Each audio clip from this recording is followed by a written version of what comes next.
What's up, everyone? Today is the day that we've been waiting on.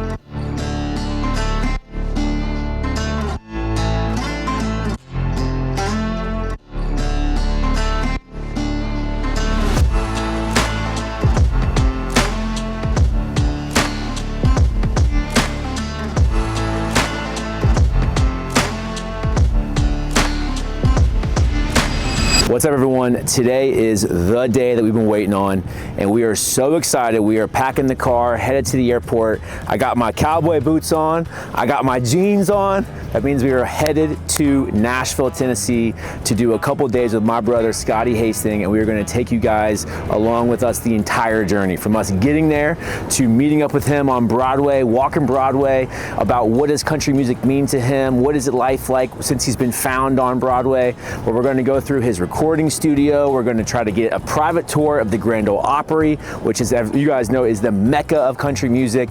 But we have so much in store for you over the next 48 hours. And of course, we're going to sit down with him on Wednesday night to film the second episode of the Success Playbook podcast. And we're going to ask him everything from how does he define success now that he's attained success in his own way, to what was the hardest thing that he had to overcome to get there. And I just cannot wait for you guys to hear his story about how 10 plus years ago he was shot 10 times in Afghanistan to now being on the Grand Ole Opry stage 3 times in the last 18 months. I'm excited. I cannot wait for you guys to come along with us. So let's get in the car, let's go to the airport, let's get started.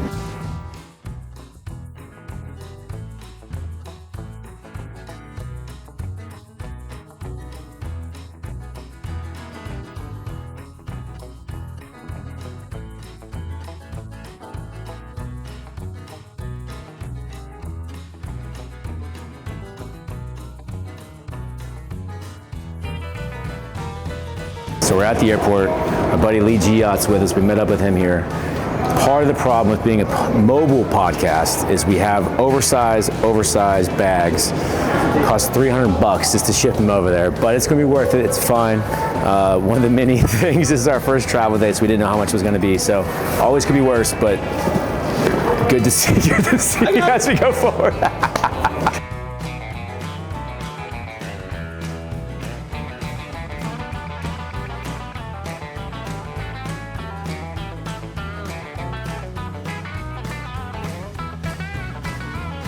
So slight change of plans to the travel arrangements and what we had planned. We were going to do Broadway tonight with my brother, walk through it, but I think we are the only 3 people in the world right now flying north in the coldest week of the entire year that happens to be in the city we're going to. 2 days ago, 50% of Nashville was out of power, but yet here we are traveling to Nashville. So we'll have to pivot a little bit, but we are going to still do Broadway with him tomorrow. So a couple different changes here and there, but still going to bring a lot to you guys, which I'm excited for. So we'll quick pivot or so it'll be fine.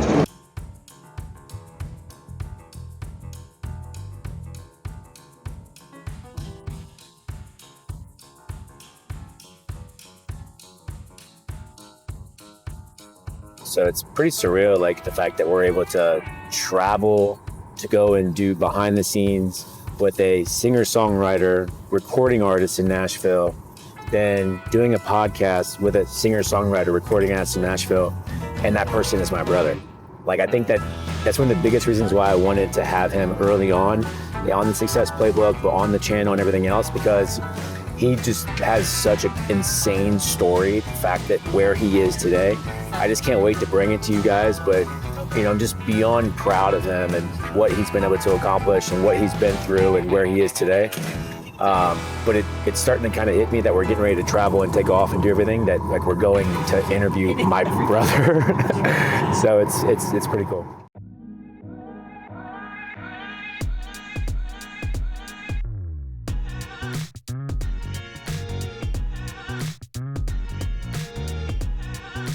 So the boys have finally landed in Nashville. It looks frigid outside, but we are finally here, walking the baggage, and let's just hope that our important stuff actually made the flight. Like that, I couldn't even imagine. Like we flew all the way here and lose all of our podcast equipment. But let's hope it gets down the baggage and we should be good to go.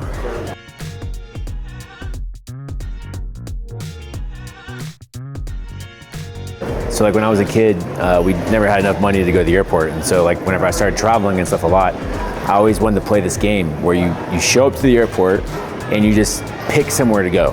And you could always say like, oh, we're gonna go hot, we're gonna go cold, we're gonna go west, we're gonna go east, whatever you wanna do. But you literally just decide when you get to the airport. I don't know why that's like a weird obsession for me, but like every time I go to an airport, I look at where they fly to and say like, that's where I would go, that's where I would go. So maybe one day we'll do it.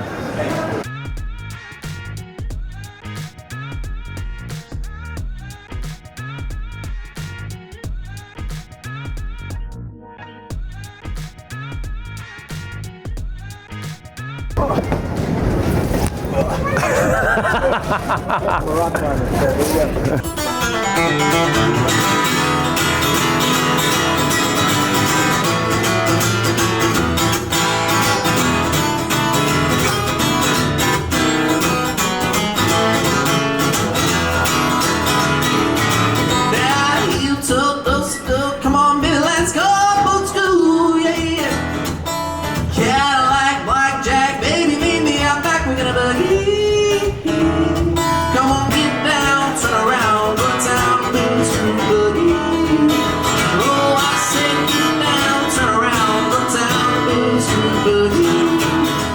So we made it to Nashville. The bags made it, thank God. Boys are cold though. It is 26 degrees in Nashville. We can see our breath, we can see some snow. Got icicles on cars. It's a lot different than Florida, but we're happy to be here because I'm excited. I'm excited to be here. I'm excited to start the whole entire journey. So we can deal with the cold weather. It's nice.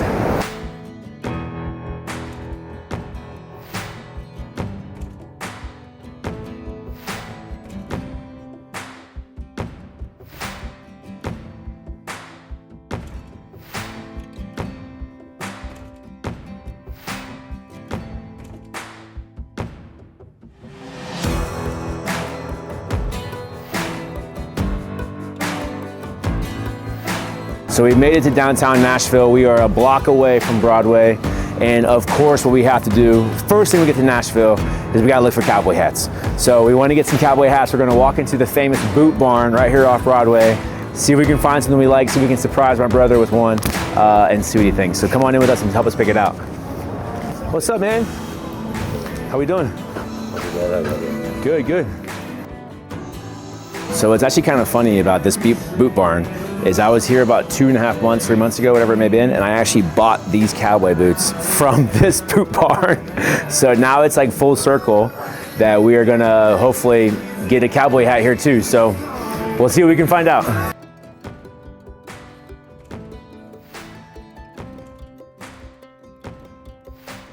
I'm like this. Not bad. All right, so let's see.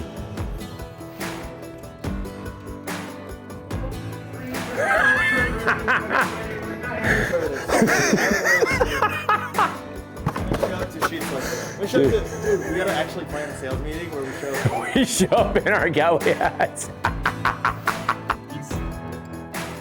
All right, so we are in the Boot Barn. We've been trying on hats right and left, and I think we have some winners. So I think this is the one I'm gonna get. I think we got it. Made it to the bid. Yep. And our buddy got his hat too. So we're ready to dial in now, and we're ready to be country. The cameraman's got a hat too. Yes, yes, he does. We're gonna show you that in just a second.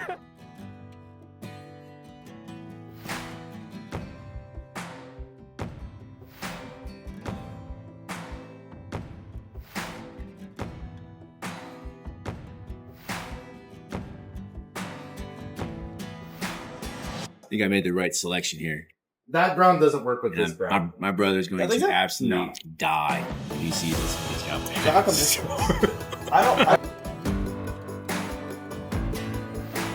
So we finally got the hat. We got a little enhancements. We had some little, customizations back here, make us real Nashville. So, I think it looks pretty good. So I can't wait to show Scotty it, but you know, gotta live, you know, gotta be in it whenever we're in Nashville. So we had to get hats.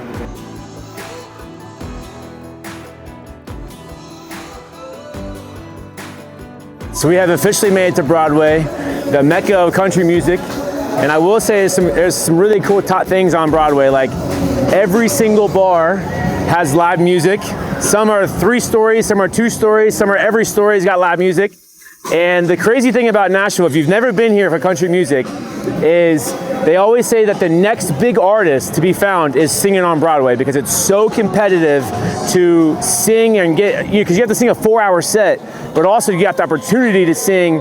It's just so competitive. So I can't wait to get my brother down here tomorrow and let him tell us his story about how he used to sing on Broadway for years and 3 to 4 days a night and what it was really like. And so we're gonna walk Broadway tonight so you guys can see it at night, but I can't wait to be back down here tomorrow and kind of get his whole story.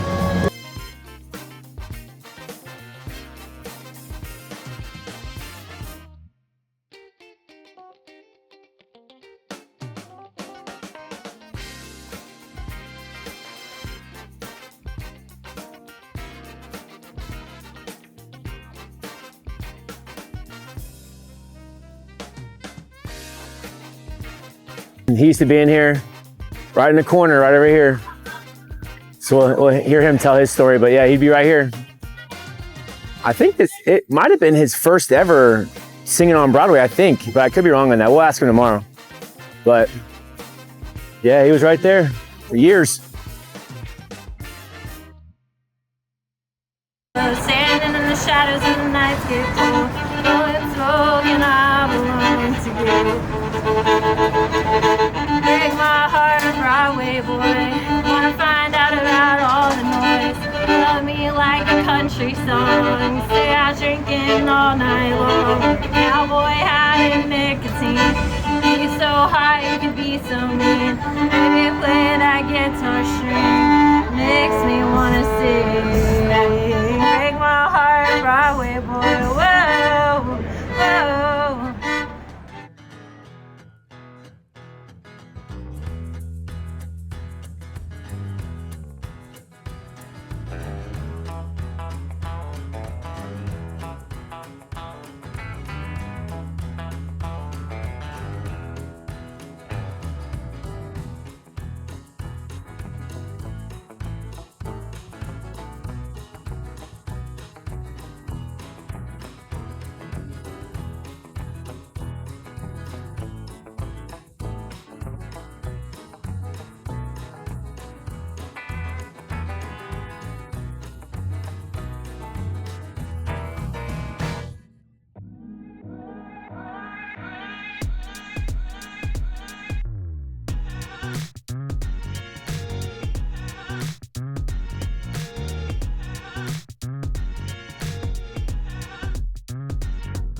We haven't started the day out. We are early morning, brisk outside. It's 19 degrees, but we still got to get the cold brew on the way. We have a bunch of stuff planned today. Just can't wait to show you guys.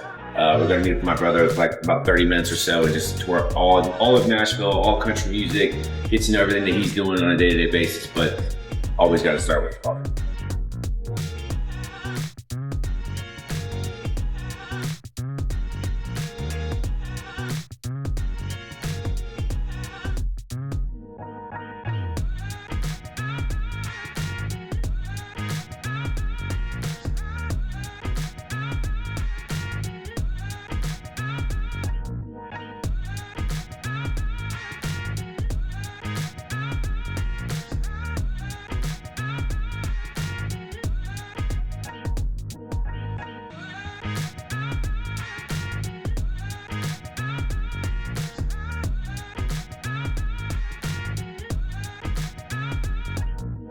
Good morning, good morning, good morning. I'm so excited to show you guys what we have today.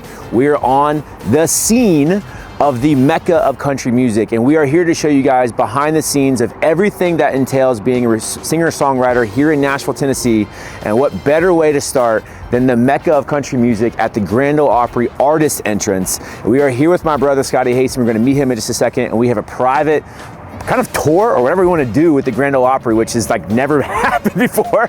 So I'm not sure how we got in, but I cannot wait to hear from him on what he believes this place adds to country music, the different memories he has here, and just honestly show you guys behind the scenes of the Grand Ole Opry, but also just kind of get to see him and begin this whole entire journey with him. So come on in, let's go meet him, and let's take a look at that Grand Ole Opry.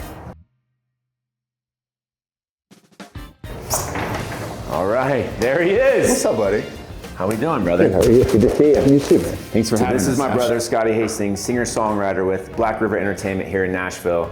And we are here today at the Grand Ole Opry to hear everything and more about country music, but also I would love to hear kind of what this place means to you. So let's go ahead and start the tour and see what we can do from there. Let's do it. It's cool.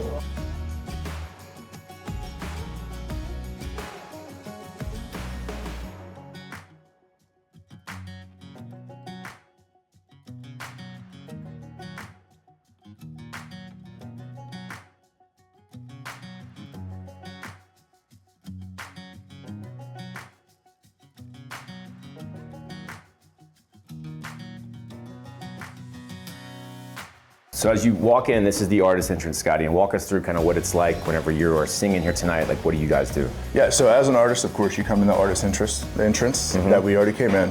Walk in here and you check in with security. Usually it's Jim, who has been here for, God, forever, right? Man, honestly. It's the cool thing about Jim is he is also the guy that if you make your debut, he will come to you personally and give you your plaque and everything. I mean, he's a huge part of Opry history, really, at this point.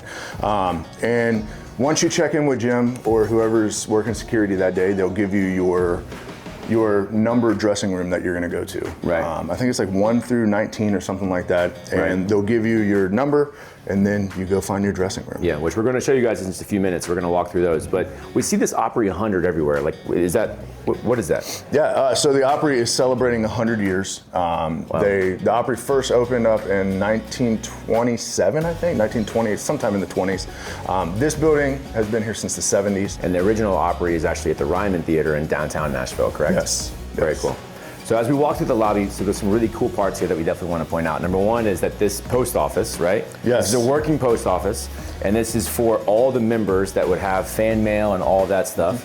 So it's pretty crazy to think that, you know, like Dolly Parton, for example, is 135. Obviously, she has tremendous amount of fan mail in there.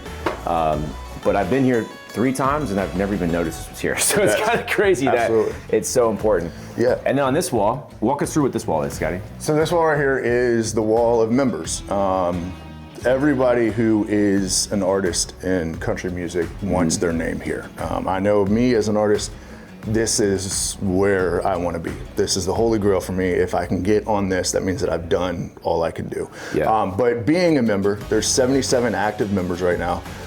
There's like 100 and something total. There's 77 active, and each member gets their own post office mailbox. Yeah. And it's crazy. So if you want to send some letters to a member at the Opry, just send it to the Opry, and it might get to them.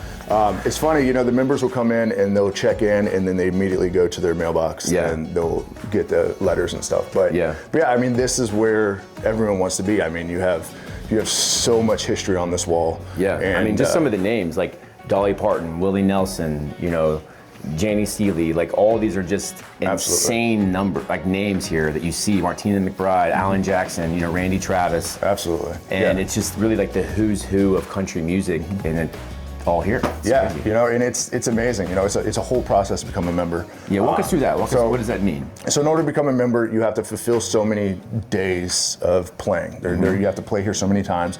But then once you fulfill that, you meet with the membership committee, and basically they tell you like what you would be obligated to do as a member. Once you sit down with them and you say, yes, I can do that, then that's when they start the process of becoming a member. But you have to be able to do so many shows, so many appearances, whatever they ask you to do, you have to be willing to do it. And once you're in for life, or is it 1 year? Once you're in for life. That's why there's 77 active members now, but there's over 100 something members total. Because once you're in. That's awesome. That's awesome. Well, we're gonna go and take you guys through the dressing rooms now. But just like being here, you can definitely tell why they call this the Mecca of country music, which is really cool.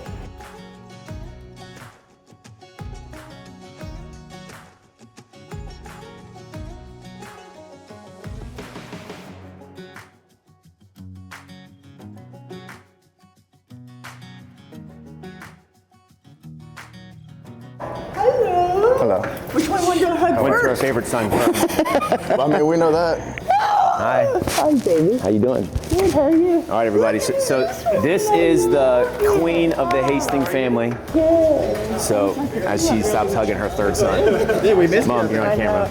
So this say hi to everybody. Hi. This is the queen. This is our mom, Rhonda. So very cool to have her here with us on the tour and just kind of share this with her today. So it's good to see you. For sure. How you doing? Here to get their dressing room assignments. Then they come over here and check for fan mail in their mailbox. We got 126 of them, numbered 100 to 226. Technically they're alphabetical, so you got Garth Brooks and 103. Have y'all heard of him? Yeah. Maybe a couple of you. Brad 162, Dolly 163, plus a 5-gallon container back there for her overflow. That lady gets a lot of mail. Carrie 192, Laney 209. So when we're walking through the hallways here, it's covered in history, covered in photos. Like, kind of walk us through some of these. Like, what is that? What are these? Yeah, so every picture you see is the history of the Opry, whether it be here in the Opry House or the old Opry, like right here, this is the Ryman. This is what it looked like back in the day. I mean, this is a line to get into a show at the Ryman. Wow. And yeah, I mean, every picture is a piece of history. I mean, Yeah. you even look back here behind you, these are all Polaroids from artists that have played here on the, the 100th anniversary. I mean, I'm in here somewhere, and then there's other artists, and it's incredible. Opry is 100% about preserving the history of country music, and it's amazing what they do. So as we're walking the halls here and we see all these different dressing rooms, they're all different. Can you kind of give us a reason as to why or what they mean? Yeah, so every dressing room has a theme. This one is incredibly important because this is the debut dressing room. Usually when you make your debut, this is where they put you. And this is, I mean, it's called, Into the Circle because it is your first time into the circle. But usually when you make your debut, this is the green room that you start at. It's pretty cool.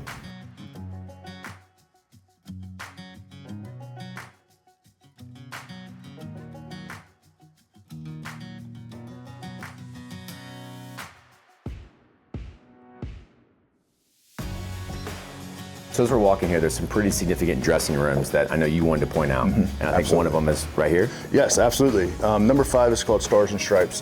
The theme here is veterans. The Opry wanted to make sure that they had a green room that focused on veterans because country music does have a lot of veterans, including myself, that have been in the service, and they wanted to pay tribute to them. So every picture that you see in this dressing room is a service member who is also a country music artist. And it's one of my favorite rooms in the whole place.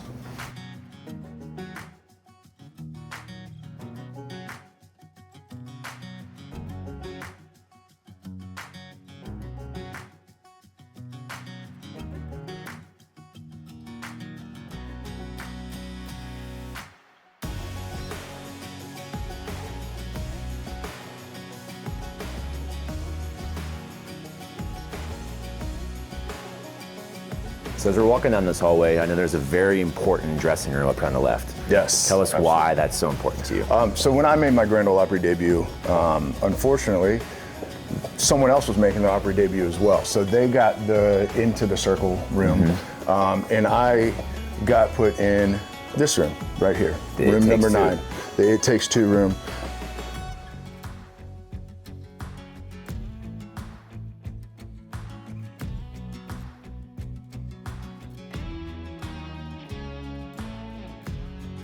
This was where I was when I made my Grand Ole Opry debut, and we've been in here again since. Because you've played here how many times? I played here 3 times. In the last 18 months. Yeah, and we've been in here twice. Yeah. But yeah, this is where we were when I made my debut. It'll always be a special room to me. Yeah.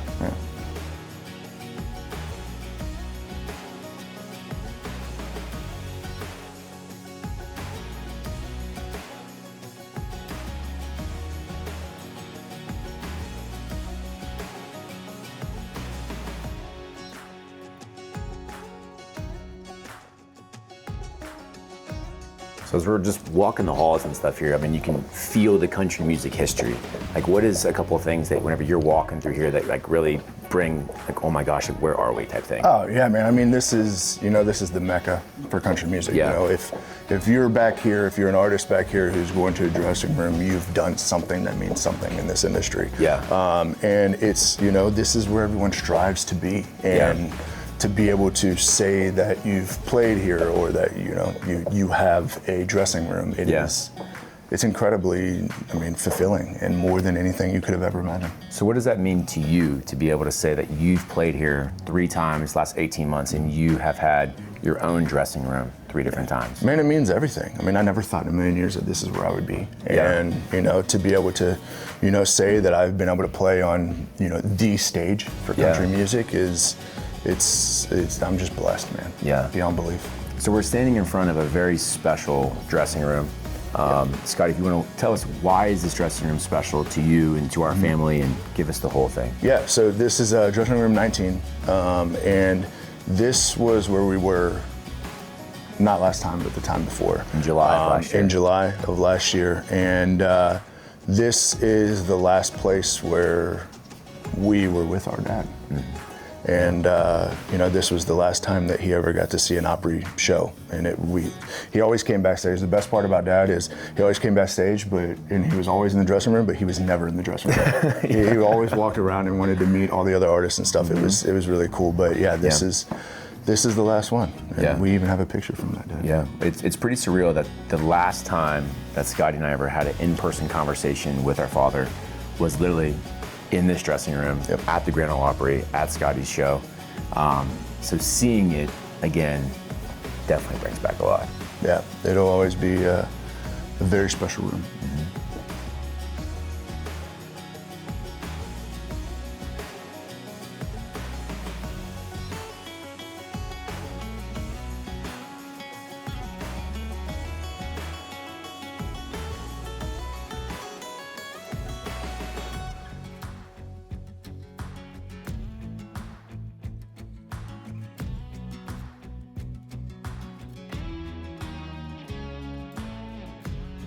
So tell us a little bit about this room, because obviously it's very unique compared to most. So. Yeah, so this room is, you know, the Wagon Master.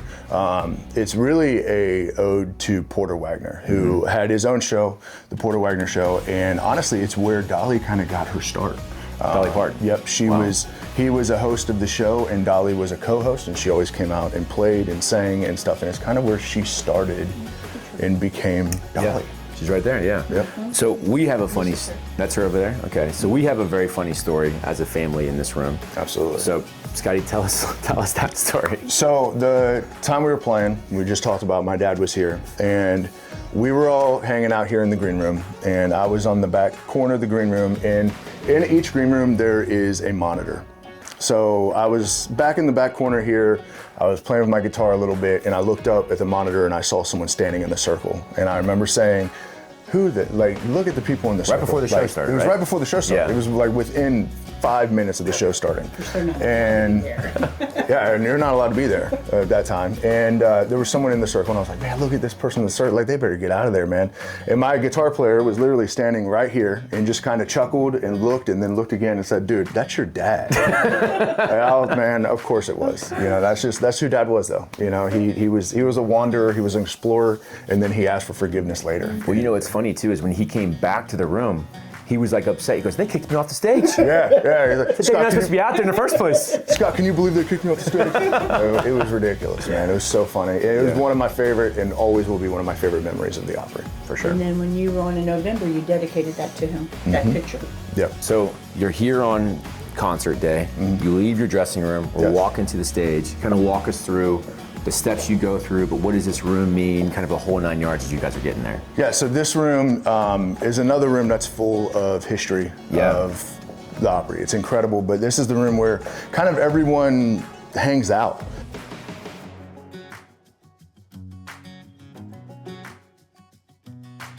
You know, the most amazing part and the best part of this room is before you even go on stage, you get into your dressing room, and show day, they have lemonade, tea, and popcorn right here. And there's nothing like the Opry lemonade and popcorn. I don't know what it is. I don't know what they put in it, but it's something different, man, and it's so good. And you have to. Every time you play here, you have to stop and get some popcorn and some lemonade or some iced tea, whatever. But yeah, this is an amazing room where everything just kind of gathers, but everyone walks through here and heads into stage. So walk me through, like, you're getting ready to go on the Mecca of country music stage. You're doing that walk, and we're going to do it just a second to go up to the whole entire stage there. But what are you thinking in that moment as an artist?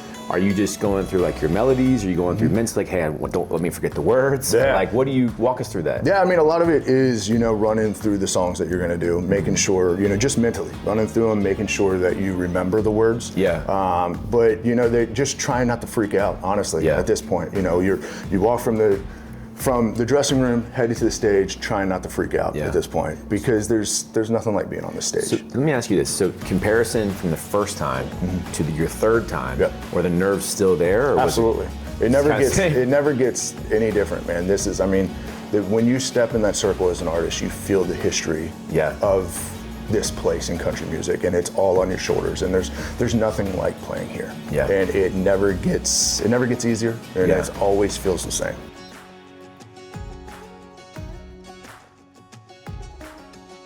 All right, so in this room, like I said, there's some amazing pictures of the history of this place.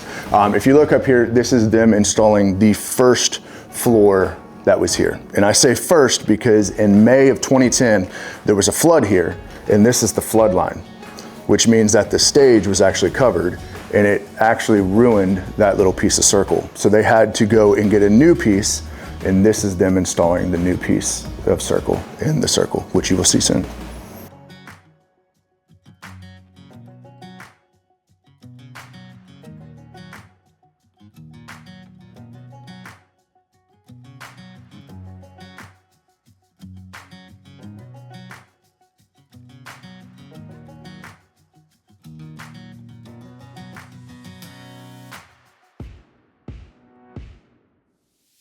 All right, so Scotty, we are making the final steps. Yep. We're walking to the biggest stage in country music. Yes. Walk us through what you were feeling, what artists should be feeling. I mean, I know we talked about it briefly, but now you see the stage, you start to hear the excitement in the audience. 100%.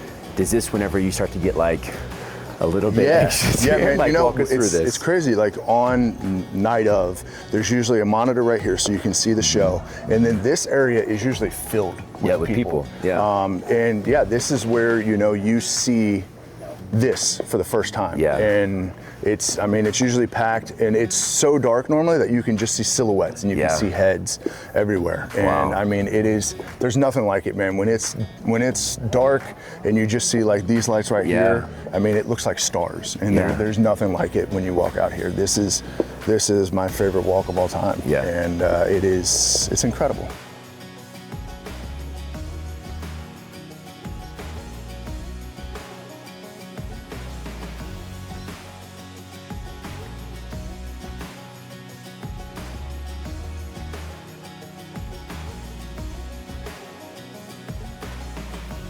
There's nothing like it. There's not even anybody here, and I'm already kind of anxious. Like, I can even imagine what it's like walking out.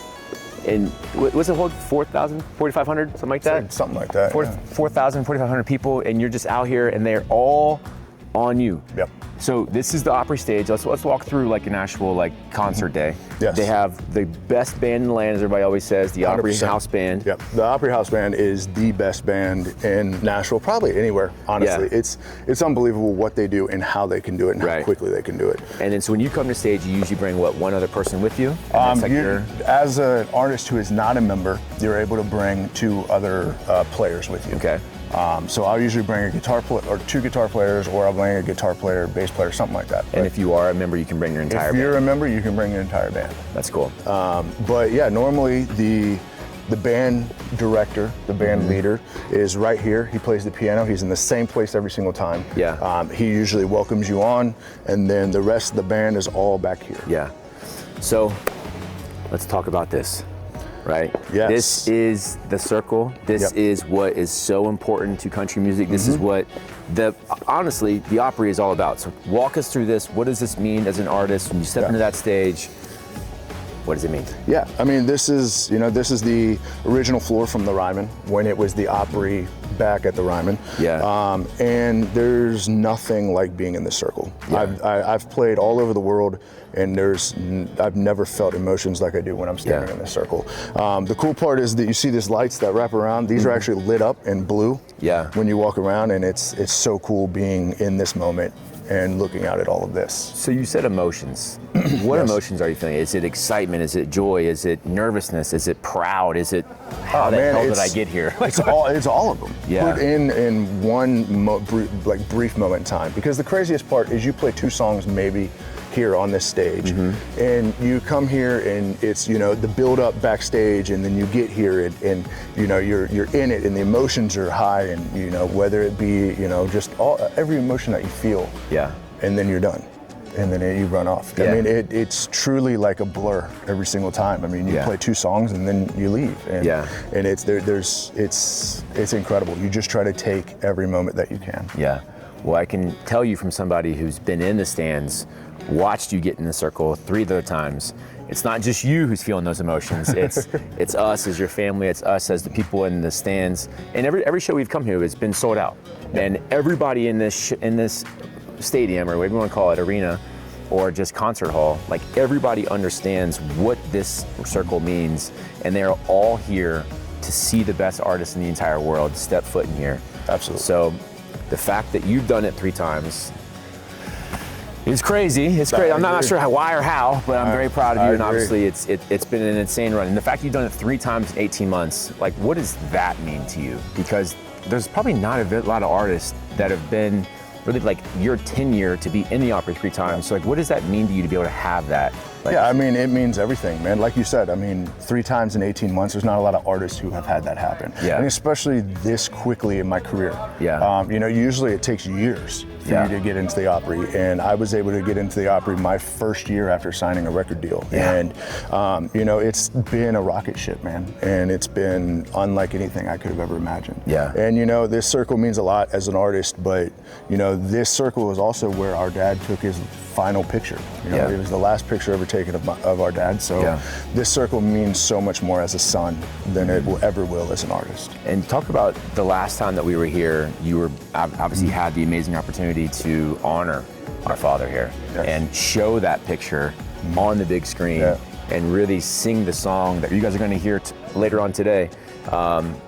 Sing that song that you guys wrote for him. Yeah. What did that mean to you as a son, but also as an artist to be able to do that? It was amazing.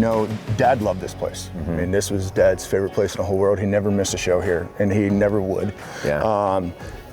But to be able to give him a moment here was incredible, man. I mean, it was not only was I singing a song about him, but I mean, he was literally on the big screen right there. I mean, everyone saw him. He was on the screens that were all over the place. Like he had a moment where he was larger than life in the Opry. And the most amazing part is I was talking to someone when I first made my debut, and they were like, man, whatever song you play at the Opry lives in the history of the Opry forever. Yeah. And it was amazing that I got to play that song and got to show Dad, and Dad's voice played. Yeah. So, that will live in the history of this place forever. Yeah. Dad will live here forever. Yeah. Well, I know that he would be beyond proud of you, man. Well, thank you. Just like we are. So it's pretty surreal to see you up here, one, but then also be able to be here today, talk about it, and just see it up close. Like, I couldn't even imagine what that walk is like as an artist, coming out here for the first time, second time, third time, doesn't even matter. I can just be anxious. I'm anxious right now, and there's nobody here. I couldn't even imagine what it's like when there's 4,000 people, knowing that this is the biggest moment in country music. Yeah, this is the mountaintop. I mean, what you're looking at is the mountaintop. This is where we all, us as country artists, strive to be. And once you get a taste of being here, you want to be here all the time. Yeah. And I try to be here as much as possible. But the most amazing part of the Opry is that while we're playing, they live stream everything on the radio, WSM. Yeah. And it's the longest radio program in the history of the world. Wow. And it's been going on for, 100 plus years. Yeah. And it's amazing. They still, AM 600 channel, I mean, you go there and it's there. It's crazy. So whenever you did your first time here, one of my agents heard it on the Opry radio.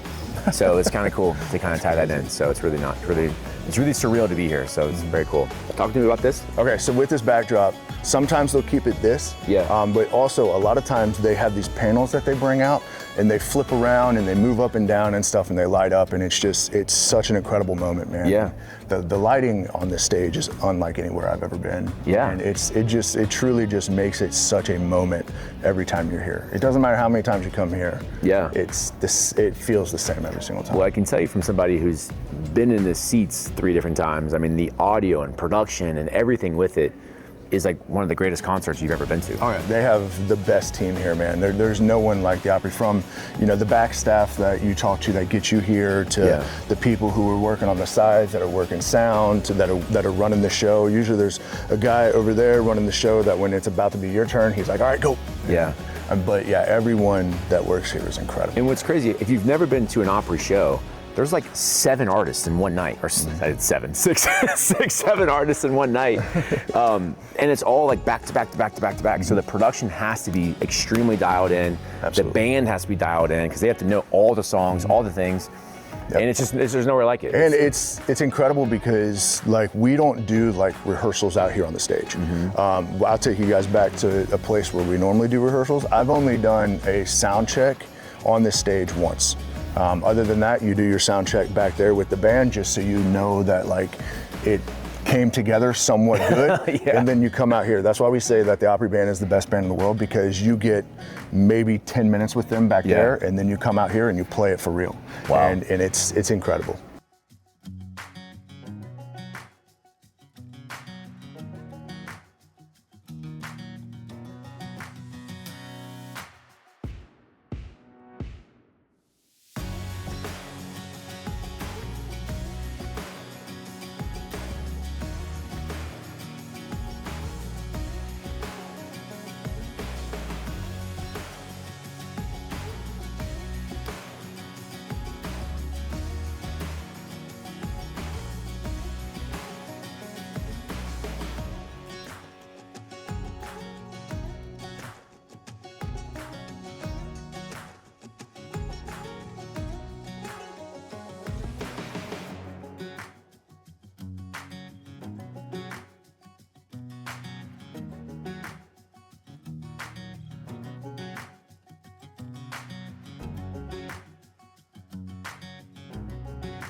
So we're coming off the Opry stage. Most days, concert days, these doors are closed, everything is shut. But we're walking the grounds now. Kind of give us some idea of kind of what we're looking at, what is all this stuff, and kind of what we're seeing here. Yeah, so right here, if you look in this room, this is basically if you need some work done on your guitar or you're having issues with your electronics and your guitar, stuff like that, they have people available who can work on it. This piano right here is actually the piano that's always on stage. That is the music director's piano. That's the one that he plays every night. Very cool. So kind of just continue on the grounds and backstage and all this stuff, like kind of point out some things that are important or that you think the viewers should know that nobody else would ever see, because here we are at the backstage of the mecca of country music, and we're seeing everything we can. Absolutely. So if you look right here to the left, we're coming up here. This right here is where we get the 10 minutes or so to work with the house band here at the Opry. You know, we don't do a whole lot of sound checks and stuff on the stage. Everything that we do is here. So everything that we do here, we work with the band, and then we take it all back there. That's one of the reasons why we say the Opry band is the best band in the world, because this is the space that we get with them for about 10 minutes. So you get 10 minutes right here to go on the biggest stage in country music just to hope it goes well. That's a lot of faith. So absolutely. That's kind of crazy if you really think about it. 100%. Most people, whenever you're going to like a concert, you have a whole day of rehearsal or the morning of or whatever else. The fact that the Opry band is doing 10 minutes with 7 different artists and then absolutely getting it perfect that night just goes to show you how really great they really are. Absolutely. So now we're coming full circle. This is back at the artist entrance. Yes. So This was absolutely an amazing tour, man. Very few people actually get to see what we just saw and took you guys with us. But what's great about it is now we're gonna go to another part of country music and what it's like behind the scenes. We're gonna go over to Black River Entertainment and we're gonna give you guys a full tour of the studios and all those things that are there, what it's like to record music as a country artist. Absolutely. So I'm looking forward to that. So stay tuned, in just a few minutes, we're gonna go over there.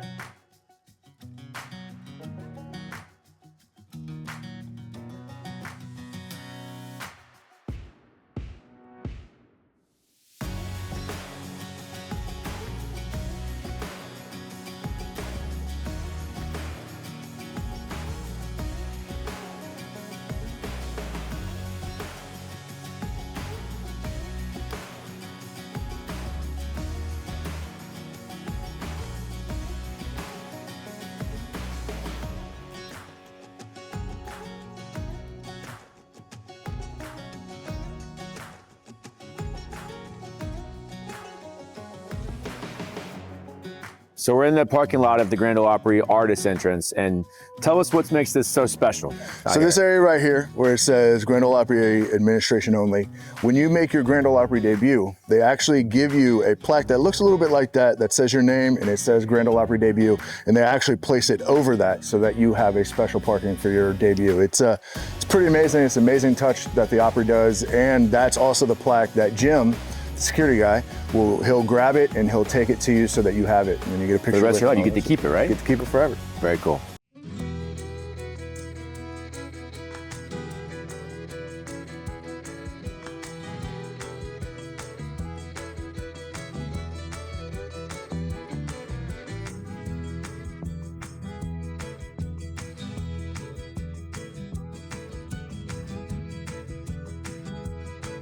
So now we are here right on Music Row, and we are right out in front of Black River Entertainment and Soundstage Studios. We're going to give you guys exclusive tour of what it's like to actually walk through a recording label, but also what it's like to get in there and record a song, see some studios, whatever else. But first things first, Scotty, I hear Music Row all the time.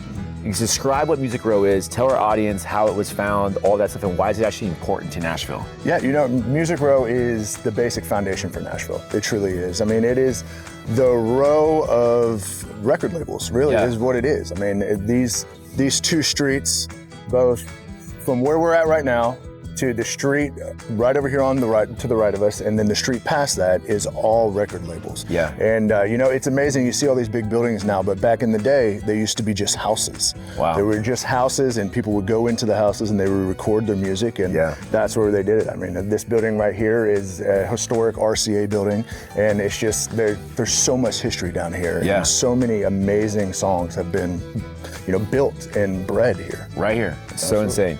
So come with us. We're going to take you guys inside. We're going to give you guys an exclusive tour of just all the different studios inside of this soundstage studio, but also just kind of give you guys some insights of what it's like to record a song as a country artist here in Nashville. So follow us in here.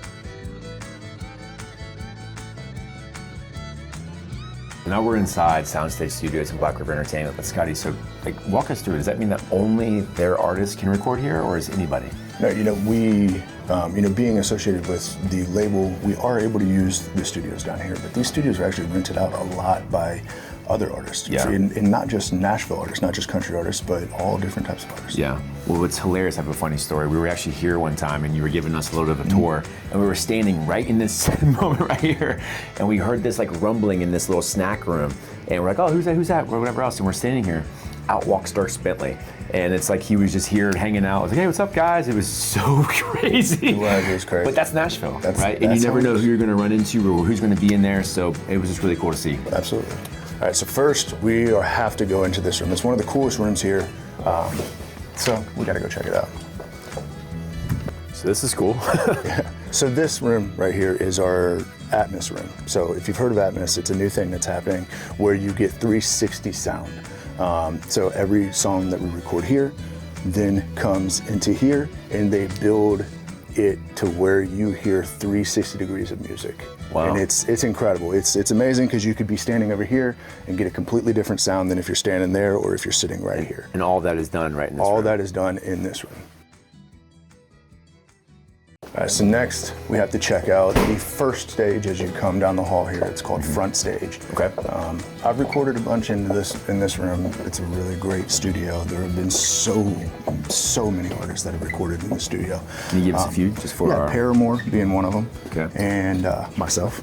And can't forget that one. Yeah. And Jelly Roll actually recorded in the studio. I remember sitting in the lobby in here that you'll see, just kind of hanging out and talking to them. Yeah. But they were recording in here as well. That's awesome. That's awesome. There's so much going on. Absolutely. It seems like at all times. There really is, man. I mean, they're always bringing instruments in to set up for, the next recording moment, or, for a company to come in and see what it looks like for recording, and what that looks like, what it entails, and how everything becomes what it is. Yeah.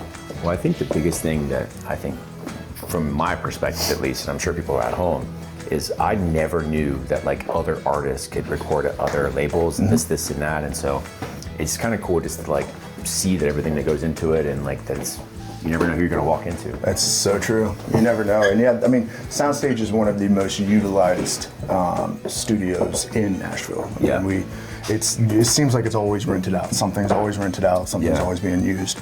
Wow. But yeah, this is front stage.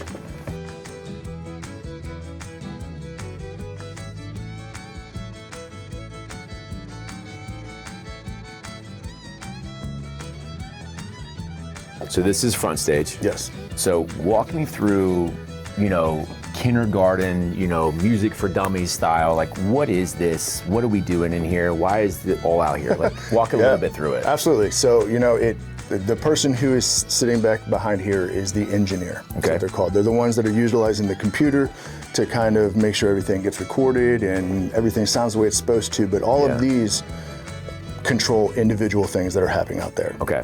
In the big room right there is where normally you'll see drum kits and some other instruments.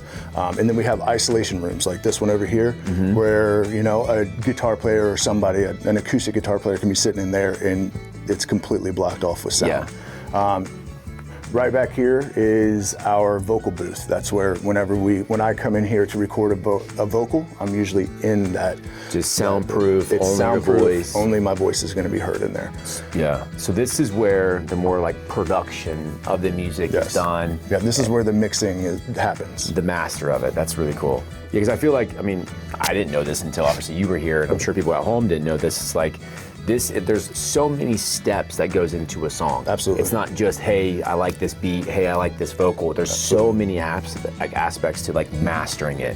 For sure. And that's what takes a lot of times to like make an album and make a song. 100%. Yeah, it goes from mixing, which is what happens here. Well, technically it starts with an idea. Yeah. Right? You come into a writer's room with an idea, you write the song, you demo it, maybe just a guitar and a vocal, and then you bring it in here and you build it with a band. Right. Which is honestly my favorite part of all of it. Building it. Building the song with a band and seeing how they do it. Nashville has some incredible session players, which literally their whole job is to come into studios and play music. Wow. And they are the best in the world, man. And you bring a song to them, and it all happens right here. It all gets built right here. So walk me through this process, because obviously this is all about if you want to be in country music and what it's like and all this other stuff, or just music in general. Yep. So obviously we always know the artist, right? Yes. So writers, do the artists always write their own music, or kind of walk us through kind of how that all works out? Yeah, no, not at all. There are songwriters here in Nashville. It is literally their job to write songs. For other people. That's what they do. They write songs for other people. A lot of artists like myself, I will record outside songs, which are songs that are from other songwriters. I also record my own music that I write. But yeah, there's honestly the backbone of Nashville are the songwriters. Yeah. This whole city was truly built on songwriting and recording music, and songwriting is a profession that's kind of going away, but it needs to AI not. and things like that. Yeah. So kind of first step is obviously the idea, then writing, then the artist finding it, then building the beat, then building the master of actually recording it. Yeah. And then you record it, it's mastered. What typically happens next? So it goes from mixing in here to mastering, it'll go to another person in a different studio, and he will master everything. He goes in there and truly runs through it with a fine comb and finds every little bit, and then from there you have a finished product. And then with that, we take the master and we go into the Atmos room that we just saw, and we will create the 360 degree sound and how it all works, and then it goes from master to developing a plan on how to get it out. And I mean, it's a whole thing, man. And then it hits the Spotify and all that other stuff. Oh, so it doesn't hit the Spotify for months. So those of you guys who are always complaining that artists need to put my music out and all these things, I mean, listen to what goes into it. Like that, I think that was the hardest thing that I couldn't understand until obviously you started telling me about it, is like, if I wanted my favorite artist to release a song, just release it. What do you mean, why? But there's so many steps that go into it, especially if you're doing albums and all these things today. And I really just don't think people understand that. Absolutely. And so it's crazy to kind of see the foundational steps of like, hey, we're gonna build a song today, we're gonna master it, we're gonna do all these things, but it could take months, it could take years. Sometimes years. Just for one song. Yep, absolutely. You know, it's amazing, man. It's amazing what people can do, and it truly takes a whole team. Yeah. Man. And it's not only recording the music, but it's building a plan on how to market it and how to get it. And there's just so much that goes into it that people don't really see. It's crazy.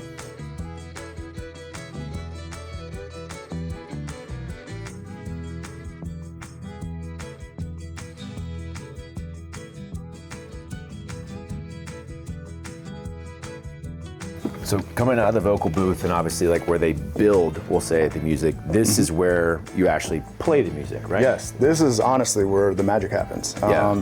So this is where usually there's a band set up in here. Usually there's a drum kit over here, you know, guitars over here, bass over here, whatever your band looks like that you need for that song is gonna be in this. This is the main room.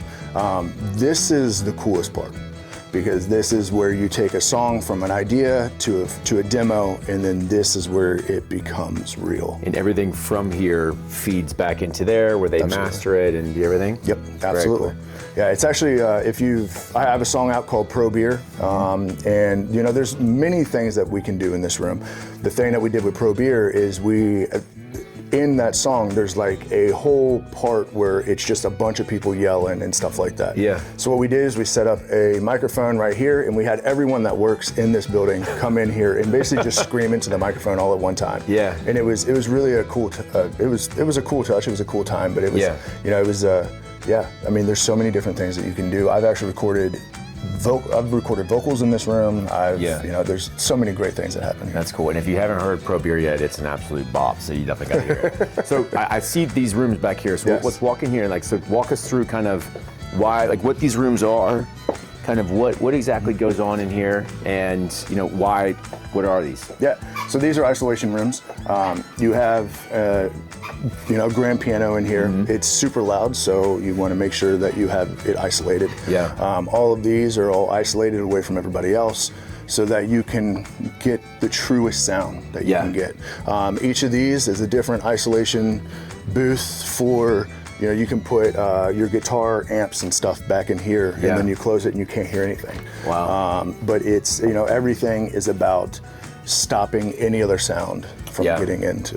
And that's where they say truly mastering it, because you know, you have to master each and every vocal, each and every, you know, instrument individually, and then blending it together. Absolutely. Yeah, each instrument gets its own mix out there, and then it all comes together. That's so cool. Very cool. Well, let's go on. Let's continue the tour and see what's next. So that was front stage. Yes. So where are we going now? So now we're going to go to probably my favorite studio in the whole place. Okay. It's called Backstage. There's just a vibe with it, man. There's something about it. It's special. But back here at Backstage, I mean, everyone from Luke Combs to Dolly Parton to Keith Urban. I mean, so many people have recorded in this studio that we're going to go into. Wow. That's crazy. Sounds like it's got some crazy history too. It really does, yeah. And it's, like I said, it's one of my favorites. But yeah.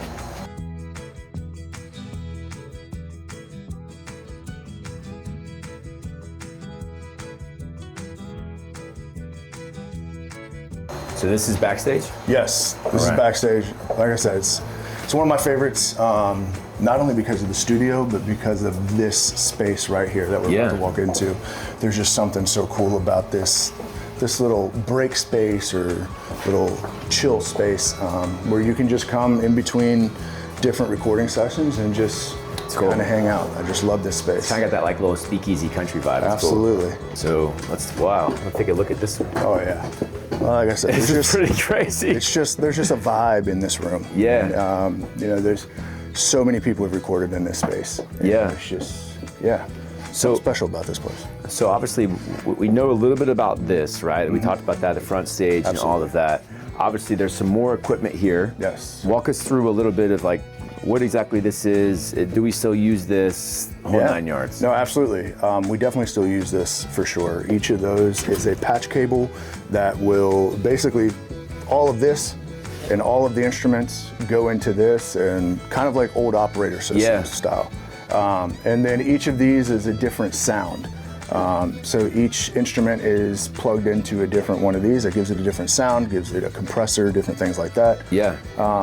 But yeah, I mean, even your vocals are compressed and put into one of these so that you can get the right sound, the right feel, the right, smoothness and tone of your voice. So one of my favorite memories is November 3rd, 2023. We were actually standing in this studio, and it was the day that How Do You Choose, his very first song ever released, was released. And I was actually here to hear it in this studio. And so that was a pretty surreal moment. So talk us through kind of what it's like whenever you not only record the song, we heard about the process, all this stuff, but whenever you hear something you put so much time, energy, and effort into it, and you actually hear the final product, what is that like as an artist? Yeah, I mean, like I said, my favorite part of everything is when the band's in here and you watch the song like come to life. I mean, it's the one time where you truly see, the band is working together to build the best thing they possibly can, and it's just, it comes together and it grows wings, man, and it comes to life, and it's one of the most amazing things ever. It truly is. I could imagine. And whenever you're hearing that, like you have this image in your mind, I'm sure, of like, hey, I want it to sound this way, I want it to go this way, and then it goes the exact way. I bet that like euphoria almost that you feel is something like you probably 100%, 100%, and you're just in awe of how it's all coming together and how they the session players that play here are unreal. And you just sit there and just wonder how do they do that? How is it possible that they can do that? And I mean, we take a song, we take a demo, they listen to it once and they write a chart out for it, and then they go out and they create it. Wow. And it's incredible, man. It truly is. It's so cool to be in the studio. I love being in the studio. I love band day when they all come in and build it. Very cool. Very cool.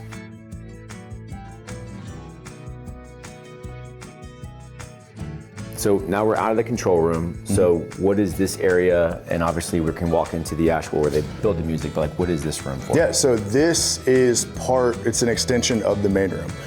Normally they don't have these glass pieces up. Yeah. These are set up for companies to come in and see how music's made. Yeah. I mean, they bring a band in and they have companies come in and just watch and see how it's all made. They have speakers set up so you can hear everything. Yeah. But normally all of this isn't here, and this is just all one giant open room. Yeah. So just like the other studio, I mean, this is where the drums kits are. This is where the guitar players are. The piano is in there. I mean, and right in there is the vocal booth. And this is the main room where, like this I is said, where the music is made. All of the music is made. It's just so fascinating to me because obviously we hear the radio, we hear Spotify, we hear all this, and just thinking like how many pieces go into each song, but then also like how much time, energy, and effort to sing the song. Because I'm sure you guys don't just sing it once in here. No, absolutely. It's probably on repeat, and you're doing probably like a minute at a time or 30 seconds at a time.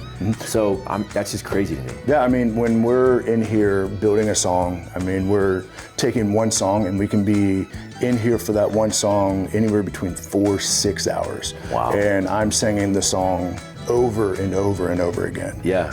And it's not just the whole song through. Sometimes it's the whole song through. Sometimes it's just, we just need that line just a little bit better. Yeah. And this is where you truly have to like truly like come in and make sure that everything is where it needs to be. So who's like the director of that, or like who is controlling to say like, hey, Scotty, we need a little bit upper on that, or like walk us through kind of like who's the orchestrator? So of the usually process? the producer is going to be in the control room with the engineer. Okay. The producer is the one who is making sure that everything sounds the way that it's supposed to. He's the one that's like, hey, we still need this line, or we need this line, or we need this little run with a guitar, like we need this little bit. He's the one that is basically helping make sure all the chaos that is happening in here is controlled. Yeah. So he's directing it in a way, and then you guys are obviously getting on the drums, the guitar, the vocals, all these things based off of their kind of say, hey, this is how we need to sound, this is how it sounded, whatever else. Absolutely. Very cool. All right, so now we will go upstairs, which is Black River Entertainment. It's the label that's connected to the studios. It's the business side of all of it. Let's take a look.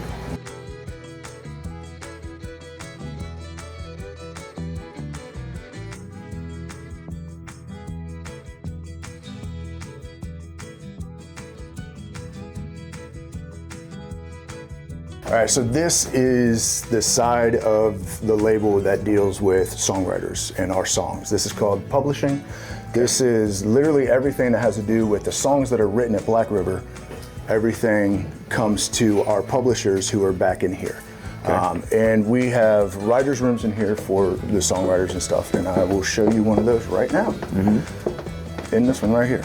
So in here, this is one of the writers' rooms that we have. This is what we call the cabin room, because it looks like a log cabin. But this is one of 3 rooms that we have. We have this one, we have one right next to it, and then we have one directly across the hall. This is where if the Black River songwriters like myself, or people who are, it's their job to write songs for Black River, they come in here, and this is where the magic happens. So we're coming out of the publishing side of Black River, so where are we going to now? So we're walking in the direction of the executives over here and the money people and all the people that... The true business side. The true business side on the left side. And on the right side is going to be the DSP people who are in charge of digital streaming platforms and stuff like that, and then the radio people who are also going to be back here. But we'll show you all of that. We're going to go into the executive side right now. What's so crazy is we're like walking through this is there's so many parts of, this type of company that, I mean, there's no way that if you've never been in music or understand music that you would even understand there's so many facets to run this organization. Oh yeah, it's insane, man. Like I said, it truly takes a team, and I mean, everyone in this building is, it's their job to do something to help, and there's so many people, and honestly, if I didn't have them, I don't know what I would do. Yeah, for sure.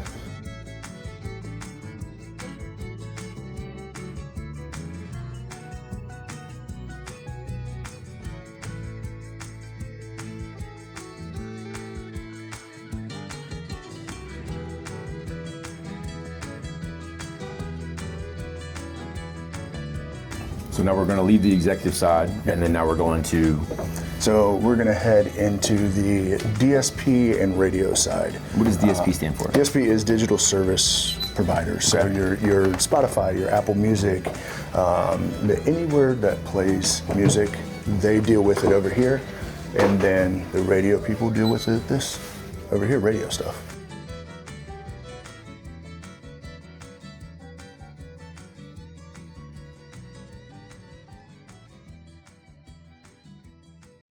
Hey, yeah, so what you just saw is called promo. They're the people who deal with the radio stations. It is their job to call and basically get our songs played on the radio. That's their whole job, and we have an amazing team that does that. All right, so over on this area that you guys just saw is our DSP people. It is their job to talk to Apple Music, Spotify, Pandora, all the people that play music. It's their job to talk to them and get our music played there.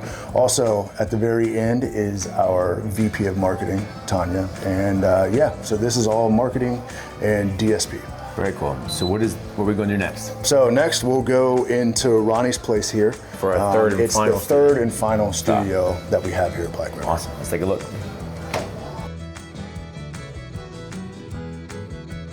Wow, look at this.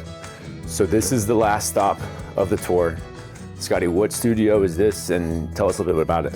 So this is Ronnie's place. This studio was owned by Ronnie Millsap, and actually every single one of Ronnie Millsap's hits was written on that piano right there. Wow. But yeah, this building was owned by somebody, and then it came for sale. Ronnie Millsap heard that it was for sale, and he pulled the trigger and bought it. Apparently he had written a lot of, not only written, but recorded a lot of his hits in this building, and he wanted to keep it what it is, rather than letting it become something else. Yeah. And it's been basically the same since he bought it, way back when. Wow.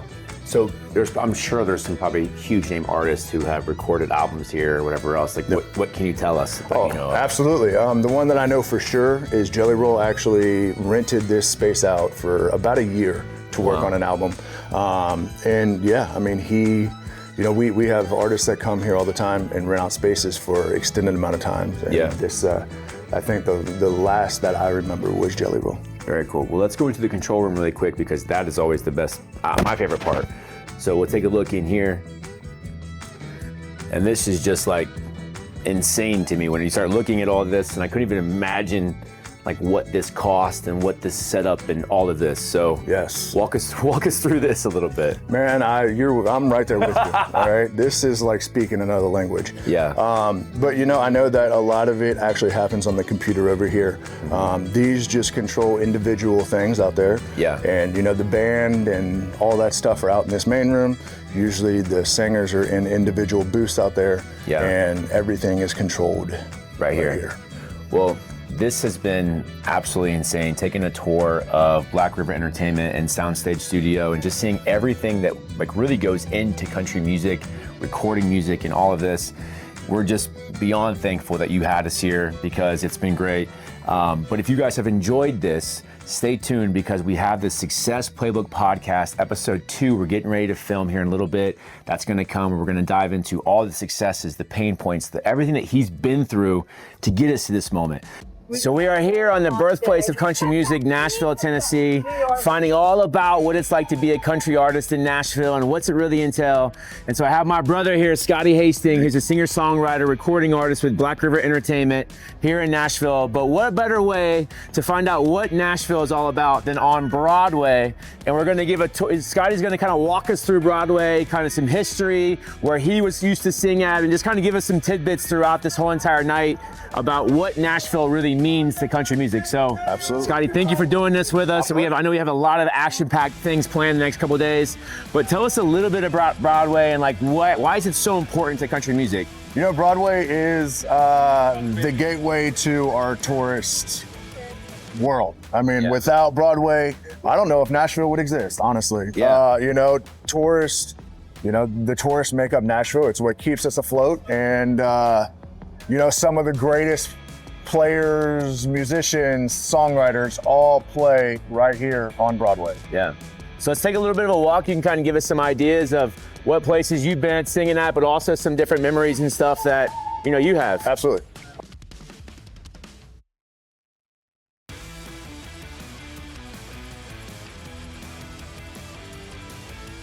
So I think the most special places, at least for me and probably for you, on this entire strip is the Friends in Low Places Garth Brooks Bar. Because there was a moment whenever this place first opened where Good Morning America was here with Garth Brooks. Yep. And tell us that story because I know it's special. So tell us that story.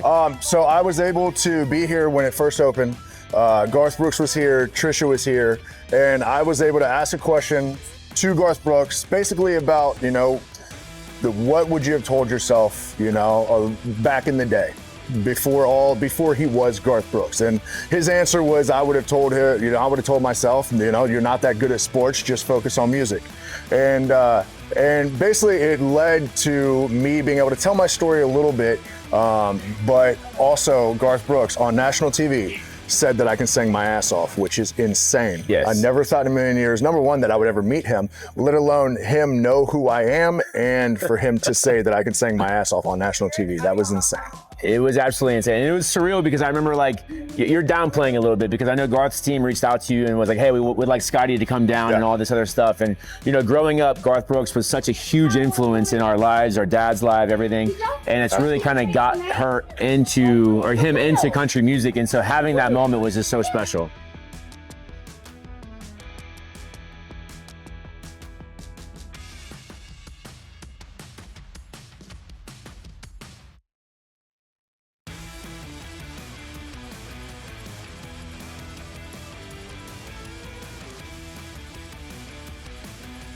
All right, so I know this one right here on the left-hand side, this Margaritaville, is near and dear to you. I mean, you played a lot there. So tell us a little bit about this bar and kind of your time there and everything else. Yeah, you know, down here on Broadway, I've played pretty much everywhere down here on Broadway, but there's only a couple bars where you can truly have an intimate moment with people. Yeah. You know, Margaritaville was one because the stage is smaller and it's just you and your guitar. Yeah. And it's a more intimate show where people are actually there paying attention and listening. Yeah. And down here on Broadway, it's really hard to find an intimate moment with, you know, the people that are there, the crowds that's there. A lot of times it's just, you know, full band, having a good time, rocking, and that's really all it is. Yeah. But everyone, you know, Margaritaville is one of my favorites because it was able to be that smaller feeling show where I was able to really connect. And you were there for, I mean, years, to be honest. Yeah, I played Margaritaville a lot, and then another one was the Moxie down the way here. Yeah. It's a hotel, but, you know, again, it's a place where people wanted to listen, they wanted to pay attention, and it was amazing. It's awesome.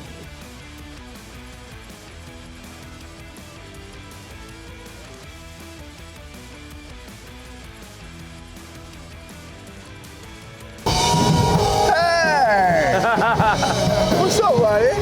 How are you?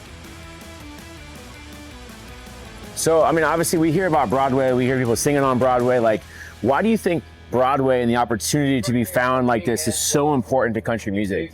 You know, I think, you know, Broadway is, you know, important to country music just because it gives people the opportunity to truly know what it feels like to be on stage. You know, there's only so much that you can do from home where you're recording songs or whatever. Yeah. It's not until you get on stage when you really find yourself as an artist. That's really when you find yourself, what you can do, what you can't do, who you want to be, who you want to be seen as. That's really where you find it, is on stage. And Broadway is an amazing proving ground for that. Yeah, it's kind of like the birthland of opportunity a little bit 100%. for country music. Absolutely. Yeah, and I mean, there's nothing, you know, more valuable than time on a stage. Yeah. That's how you get more comfortable being on any other stage. I mean, if you can play in front of a packed room down here on Broadway, or even if you can play for two people down here on Broadway, you can play any stage in the world. That's awesome. Yeah.